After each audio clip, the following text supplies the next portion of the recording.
படித்தவனை யார் தடுத்தாலும் விடாதே, தமிழை பழித்தவனை தாயே தடுத்தாலும் விடாதே என்று பாடிய பாவேந்தர் பாரதிதாசனின் தாழ்பணிந்து தொடுவானும் தூரமில்லை தோல்விக்குள் என்ற தலைப்பில் கவி பாட வந்துள்ளேன்.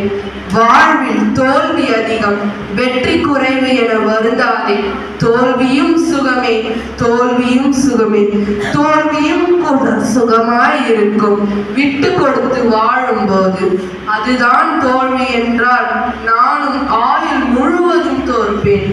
தோல்வி வீழ்ச்சி அல்ல எழுச்சியே, தோல்வி வீழ்ச்சி அல்ல எழுச்சியே. தோல்வி என்பது வெற்றிக்கு வழி, தோல்வி என்பது அனுபவத்தின் கருவூலம், தோல்வி என்பது முயற்சியின் படிக்கட்டு, தோல்வி என்பது முயற்சியின் படிக்கட்டு, தோல்வி என்பது வளர்ச்சியின் தொடக்கம்.